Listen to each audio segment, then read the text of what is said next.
a lot of times the vertical is not really considered, and that can be a very important factor. So again, look at this example video. Notice how we're not really seeing even the bottom of this dumpster here. And then if you look at where the Scout was replaced, not only are we seeing the bottom of the dumpster, but we're seeing about 6 to 8 feet of coverage that was vertically not there for the previous camera. So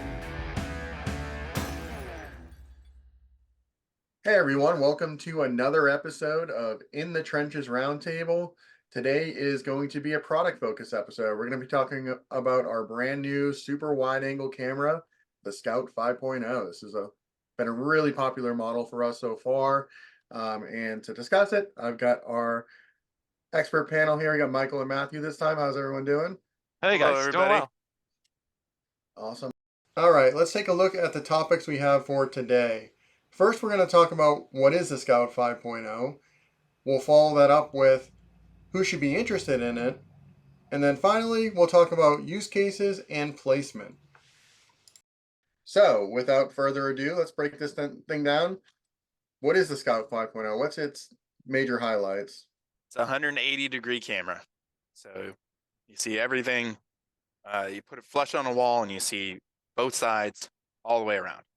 And to put that in context a little bit, what's a typical wide angle camera? This is getting into ultra, super, whatever adjective you want to use, wide angle, right? What's our current like So our wide angle alternative? typical, cameras that we would classify as wide angle are about 90 degrees. You'd stick them in a corner, they'd be able to see the whole room. So this is going to be roughly double that. I think one of the coolest things we did is when we installed our first model that arrived is we replaced it in the exact same spot our previous deputy model was, which is again about 100+ degree field of view wide angle camera, one of our widest ones previously, and we were able to really see the difference. That was super eye opening. Like you can see the before and after here, and it allows it to go from covering a solid amount of area to basically giving you an overview of our entire parking lot. And I think the other important thing with this camera too is yes, it's 180 degrees versus 110 or whatever your current wide angle cameras are. But it's also vertically much wider too because it's 100 degrees vertically. So we typically when in the industry you're talking about um, horizontal field of view, which is like this. But a lot of times the vertical is not really considered, and that can be a very important factor. So again, look at this example video. Notice how we're not really seeing even the bottom of this dumpster here. And then if you look at where the Scout was replaced, not only are we seeing the bottom of the dumpster, but we're seeing about 6 to 8 feet of coverage that was vertically not there for the previous camera. So super wide. Talked about the different and can somebody give me like just the general specs on this? What resolution are we running at? What frames per second, etc. So this one is a 5 megapixel camera and it runs at 30 frames per second. It also It's has great. a built-in microphone and a micro SD card if you want to do local storage. It's got, and then it's IK10 impact resistant, which is the highest grade of impact resistance, for vandalism protection. And this also has one of the challenges with this camera is it's significantly wider as we've seen than any previous camera we've ever sold or has honestly even been kind of on the market. So the infrared on this actually also has to be ultra wide too. So there's multiple diodes in there, so it's got an ultra wide field. And that's up to 65 feet on this camera as well, which is good for its resolution and everything. So a really full featured camera, not just like you're buying this only for the wide angle. You're not sacrificing anything else with it. One question we get quite a bit with this as well is, does this have a fisheye look? We've been showing images here on the screen as we go through it, and I think people are going to see that it's very limited in terms of like when you think of a fisheye, you're thinking of our traditional fisheye cameras that are also extremely wide and everything like that. But these don't have much of a fisheye. Why is that?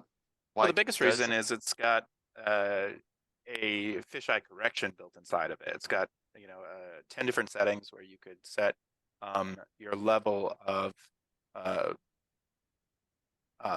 coverage, but also reduce the fisheye. So as you come in a little bit more, it'll reduce the fisheye and not appear as rounded as, you know, a typical like 360-degree camera. You know, you can see inside this image for a 360-degree camera, everything is very circular.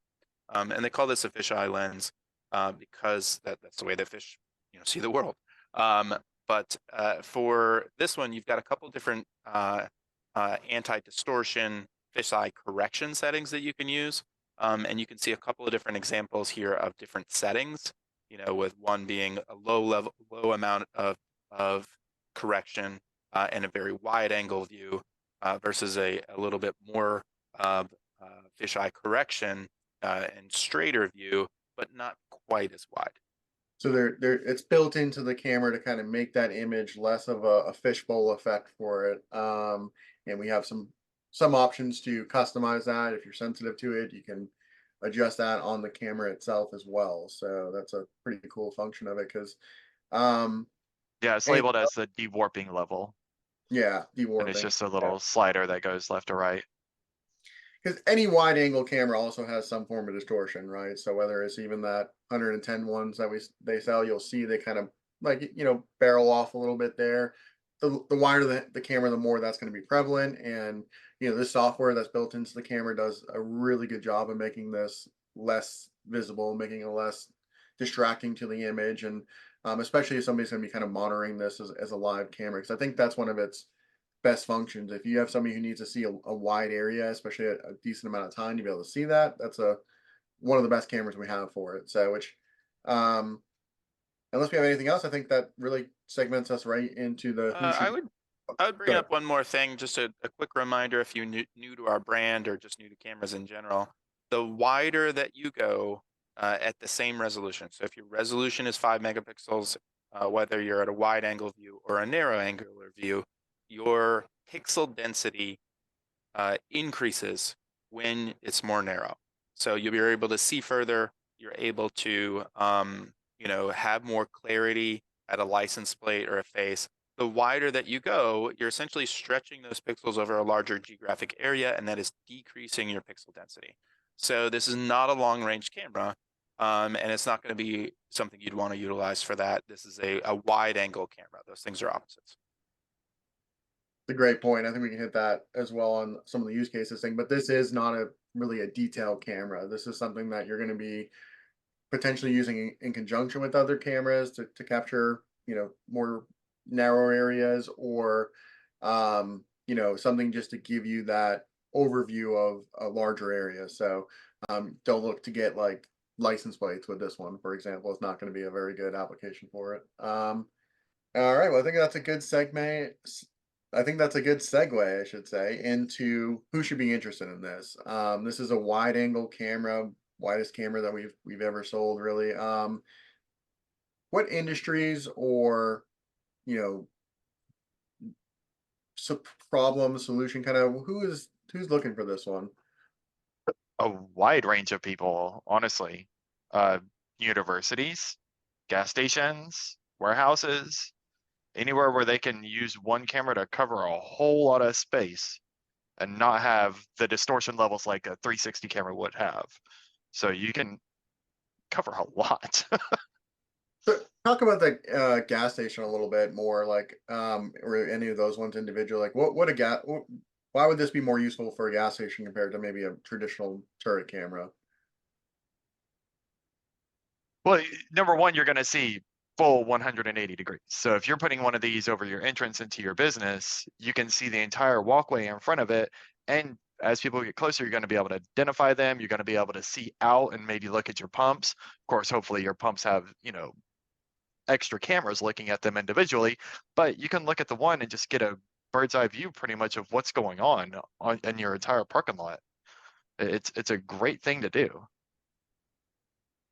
So you could maybe mount it actually at the entrance, or you could even mount it somewhere else where it's on a ceiling or a soffit or something like that as well. Yeah, absolutely.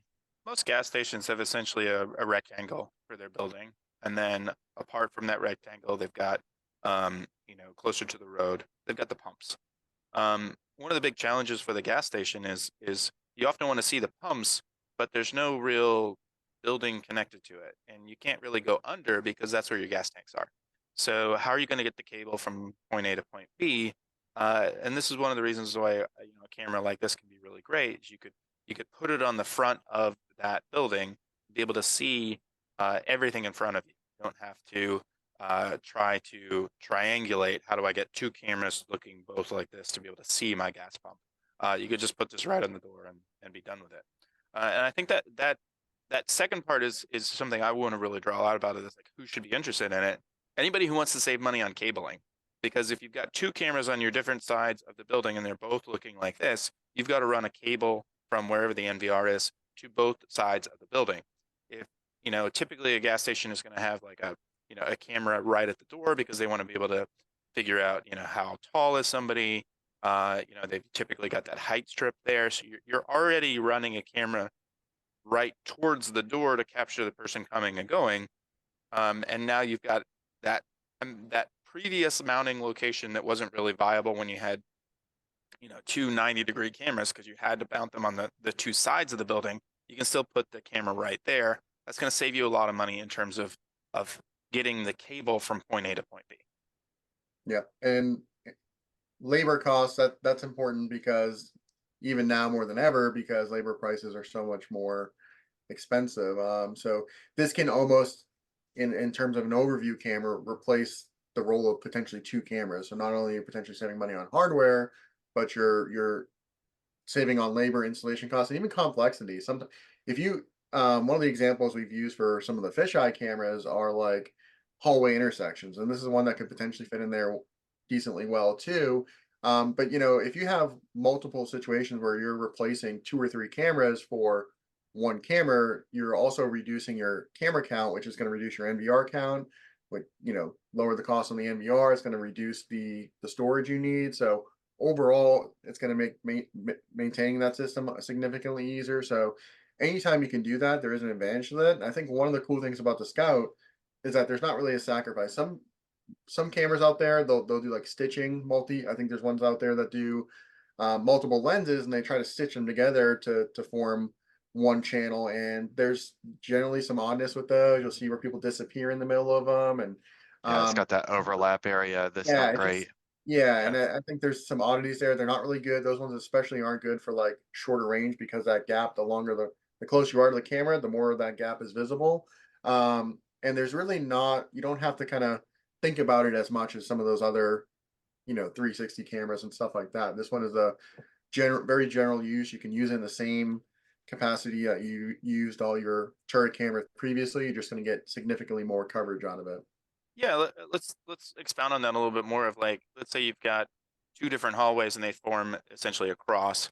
A 360-degree camera is going to be really your only option there to only install a singular camera. Your other options would be four cameras, on each part of the hallway, and now you're talking about four different cable runs, four different expenses. With one 360, with this sort of cross, you can solve that problem. But the big negative on that is you have to do a lot of dewarping. You often can, depending on your camera features, you can look at one part of that image and not necessarily the other part. With this sort of camera, if you've got, let's say, a T cross section, so a hallway that looks like that, you can solve that without anywhere near the level of dewarping or difficulty in viewing it the way that a 360 camera often is a little awkward to use. Yeah, people when they see like that fisheye view are always like, "Ooh, I don't know," and then you sort of Yeah. have explain how dewarping that one looks like, and there's some pros and cons to that. There's a lot of considerations with them that we actually did discuss on our fisheye video, but this just doesn't have any of it. It just acts like a normal camera that just gives you significantly wider coverage. Yeah, I think one of the other cool things about this camera is that you can the electrical mounting boxes are the same as our Deputy V2 series, Deputy V3 series, Deputy V4 series, and Sheriff, and so it's one of our most popular mounting boxes. So if you're in a situation where you just needed a little, you kind of look at your view and you go, "That's great. I just wish I had a little bit more, either horizontal or again vertical coverage, looking up and down." You needed a little bit more. You can swap this out fairly easily without having to, to drill into your walls or anything like that. Just swap the camera on the mounting box, and it's kind of plug and play, just like any other camera that we've had. There's not a lot of considerations with it again. So I think that's what makes it easier for so many of the industries, right? This is a in a way a specialty camera, but it's like a general use fix, one. It's something that you can pretty much put anywhere. So that's why it's like some of these episodes we can really pinpoint like, oh, a school system's great for this one, like, but this one it's like everyone and anybody, right?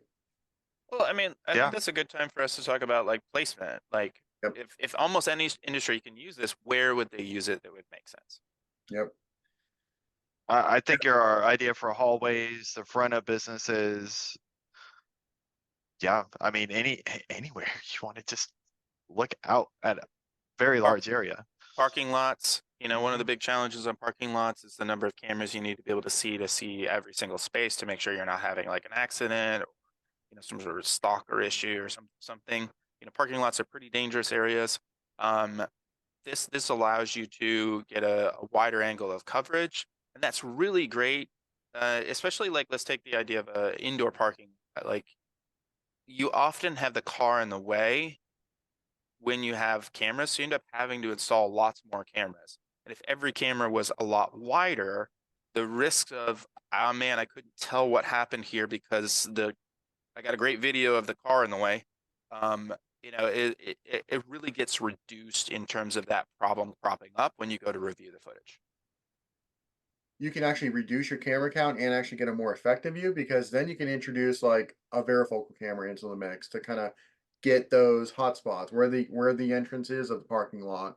And because you're doing less camera coverage, you're reducing your costs on potentially the equipment, number one, but also installation, upkeep, etc. To where now you can jump into a more, maybe more expensive varifocal camera that's going to do a much better job. So the combination of this ultra wide angle scout plus varifocal cameras in a parking lot is probably going to be a better solution than a bunch of general use fixed lens cameras.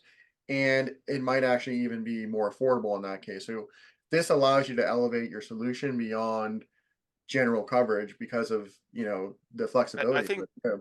in almost every case, it's not going to probably, it's going to definitely be, because Yeah. almost at every single parking lot, you've got to deal with the elements. So you've got to figure out, how am I going to protect that cable? Not only do I have to run that cable through what's largely a concrete building, difficult to drill through, I'm not putting it inside of a wall. I've got to use conduit.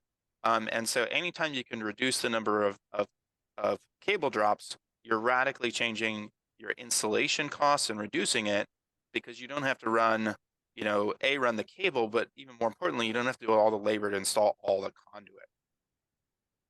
Or this is something that our install team runs into all the time. There's a parking lot. They want better surveillance in this parking lot, but the only way they have coverage is through the light poles, and there's no data to them, so they have to figure out how they're going to put cameras on this light pole. And if you can reduce your camera count there, that's also going to dramatically um, make it a lot simpler, a lot less expensive than having to put out multiple poles, put more infrastructure on that pole. So there's like, this would also allow flexibility in that case too. If you're retrofitting your parking lot, this is the camera. Like, so Yeah, yeah, that's such a great point. Like, outdoor parking lots have such limited mounting locations. yeah, yeah.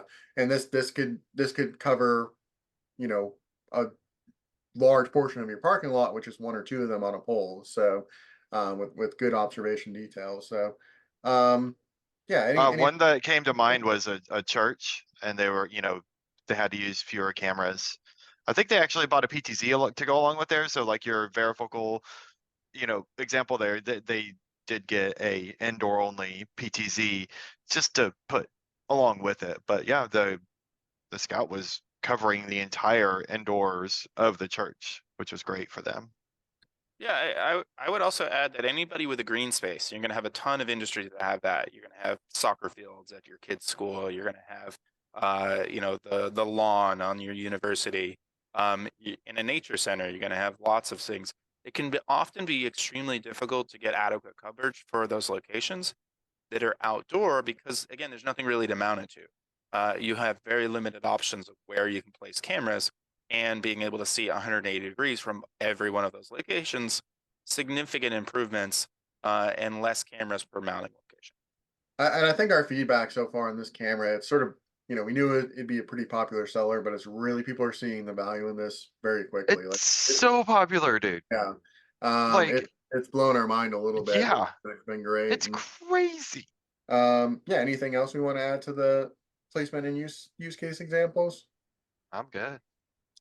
We know it's been a pretty popular camera, so if you have questions about it or you've had examples where we install this, send them along. We'd love to see them and see how it improved your view. And there's a lot. We're scratching the surface with this. I know we'll have probably more kind of additions of these sort of cameras in the future for sure. So, but yeah, I think that leads us right to our last section here, which is final thoughts. Who wants to go first? I will. I just overall, it's a great camera. That IK10 makes it a little bit more damage proof, I guess is a good way to put it. Than, say one of the deputies that just kind of has its lens just out there in the open at any time. People walk around with baseball bats sometimes. We see them. If you can protect that camera even just a little bit more, this is a great option. Yeah, this is a great camera for our lineup. It solves a lot of problems for larger spaces, green spaces, difficult to mount locations. It is just fantastic. It can really reduce the labor portion of a quote when you sub it out versus two cameras. And and it really doesn't have the big downsides that a 360-degree camera often has in terms of the fisheye view being just a little too difficult to use. Yeah, that dewarping can be difficult. Yeah, I think I'll just wrap it up with exactly what you said. You can get better coverage, reduce your labor costs, reduce your camera complexity with the Scout. Like, this is a really impressive camera. I think it's the popularity of it has kind of shown that. So, all right, I think that's a good wrap on this. If you have questions about the Scout or if you want to learn more, get in touch with us. We're happy to help. Websites getscw.com. You can reach one of our security consultants there, figure out if it works great for you or if another product works great for you.